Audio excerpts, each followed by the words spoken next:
Investigation team গঠনের আর্জিতে নতুন আবেদন, সন্দেশখালীর বেশ কয়েকজন মহিলা এই আবেদন করেছেন। তো আদালত জানতে চায়, সন্দেশখালী ঘটনায় হাইকোর্টের নির্দেশে সিবিআই তদন্ত হচ্ছে। আদালত নতুন আবেদনটি সন্দেশখালীর মূল মামলার সঙ্গে শোনা হবে বলে নির্দেশ দিয়েছে। আগামী জুলাইয়ে শুনানি। এটি সম্পূর্ণ ভিন্ন বিষয়, আইনি প্রক্রিয়া। আমরা রাজনীতি করি, আমরা কোর্টে আছি, কিন্তু তার থেকে বেশি মাঠে আছি। আমরা মাঠে থেকেই তৃণমূল কংগ্রেসের ওপরে যে আক্রমণ নেমে আসছে সন্দেশখালীর ওপরে, তাকে প্রতিরোধ করবার চেষ্টা করছি। এবং তৃণমূল কংগ্রেসের যে প্রকৃত স্বরূপ, সেটা মানুষকে সঙ্গে নিয়েই মানুষের সামনে যাচ্ছে নির্বাচনে বিচার চাইতে। এবার আইনি প্রক্রিয়া কেউ যেতেই পারেন আদালতে, এবং আদালত যেটা করবে আদালতের মতো করে। যেখানে বাতিল হয়ে যাওয়া চাকরিজীবীদের তাদের চাকরিটা থেকে যাওয়া, সেটা নিয়ে বলা হলো জয়, সেই জায়গাতে চলতি সপ্তাহে সিবিআই অযোগ্যদের বয়ান রেকর্ডের জন্য ডাকছে, এবং সেটা নবম দশম শ্রেণী গ্রুপ সিবি চাকরি প্রার্থীদের এবং জেলা ওয়াইজ। কিন্তু আদালতের সুপ্রিম কোর্টের তো বক্তব্যই সেটা ছিল।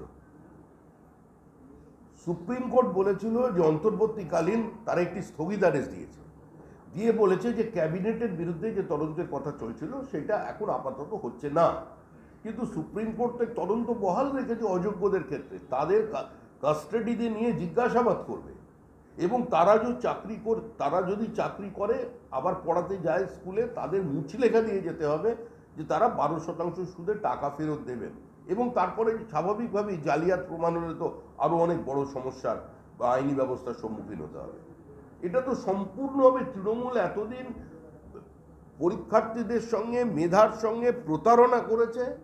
এখন যোগ্য চাকরি প্রার্থীদের সঙ্গে কার্যত তাদের আবেগের সঙ্গে তৃণমূল কংগ্রেস প্রতারণা করছে। এটা কমপ্লিটলি এই জয়ের যে ভিক্টরি সাইন, এটা একটা জালিয়াতি। তার জন্যই তো আমরা পোর্টাল খুলেছি, তাদের সহায়তা করবার কথাই তো দেশের প্রধানমন্ত্রী বলেছেন। তাদের জন্যই আমরা হেল্পলাইন নাম্বার দিয়েছি, যে যারা যোগ্য তারা যদি আসে তাদের আমরা আইনগত সাহায্য দেব সুপ্রিম কোর্ট পর্যন্ত, আমরা তার খরচা বহন করব দলগতভাবে। একই সঙ্গে আমরা যেটা বক্তব্য, যে এসএসসিকে এফিডেভিট দিয়ে জানাতে হবে যে কিভাবে তারা সেগ্রিগেশন করছে এবং সেগ্রিগেশনের মেথডটা কি। অযোগ্যদের চাকরি কেন দিয়েছিল তার দায়িত্ব কিন্তু এসএসসিকে নিতে হবে, এটা আমাদের দাবি। এবং আমাদের পক্ষ থেকে যে লয়ার থাকবেন তিনি সেই কথাই বলছেন। অন্য যারা মামলা করেছেন, বিকাশবাবুরাও অন্য কথা বলছেন, তাদের অবস্থান ভিন্ন, একই কথা বলছেন, এফিডেভিট চাইছেন। আগে এই পদ্ধতিটা, যোগ্য অযোগ্য পৃথকীকরণের পদ্ধতিটা আমরা দেখি সুপ্রিম কোর্টে তারা কিভাবে নিয়ে আসছে, তারপরে আমরা আমাদের মতো। আপনাদের পোর্টালে কি কেউ এরকম ভাবে নাম লিখিয়েছে? নাম লিখিয়েছে, তার পরিমাণ কত, সংখ্যা কত, কতজন? সেটা আমরা এখন বলছি না। যেটা সম্পূর্ণ আমরা করেছি, উৎসাহ আছে, হেল্পলাইনে ফোন করছেন, ইন্টারাকশন চলছে। অনেকেই যাদের অভিজিৎ বাবুর নির্দেশে যাদের চাকরি হয়েছে তারাও আছেন, এবং তাদের সঙ্গে আমরা যেটা করছি সেটা অ্যাকুরেট নাম্বার আমাদের কাছে নেই সংখ্যা, তবে সংখ্যা 2000 ছাড়িয়ে গেছে পরশু দিন সম্ভবত।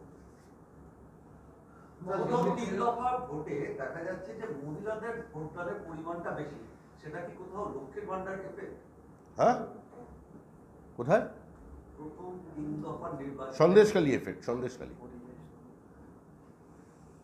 পরিযায়ী শ্রমিক বহু আসতে পারেননি, কারণ আমাদের তো বাংলা এগিয়ে আছে, তাই বহিরাগতরা যেখান থেকে আসে, যেখানে খৈনির থুতুতে ওরা কলকাতায় জং ধরতে দেবেন না বলেন, বাংলার মানুষ ওই দিকে চলে গেছে। অনেক সংখ্যালঘু মানুষ গেছেন, গরিব মানুষ কি করবেন, একবার জাস্ট ঈদ গেছে। দেখবেন মুর্শিদাবাদ, মালদায় ভোটের সংখ্যা কম, উত্তর 24 পরগনাতেও সংখ্যালঘুদের ভোট কম পড়ছে। কারণটা হচ্ছে এরা একবার ঈদের সময় এসে খরচাবাদি করে গেছে, আবার গিয়ে আবার আসবে। কারণ অধিকাংশ পরিযায়ী শ্রমিকের মধ্যে এরা বিশাল সংখ্যকটাই হচ্ছে সংখ্যালঘু, সে জায়গায় ভোট কম পড়েছে।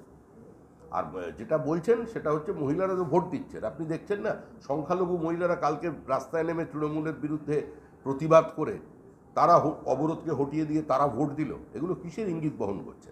যে মহিলারা যখন একজোট হয়ে তৃণমূলকে ছুঁড়ে ফেলবে।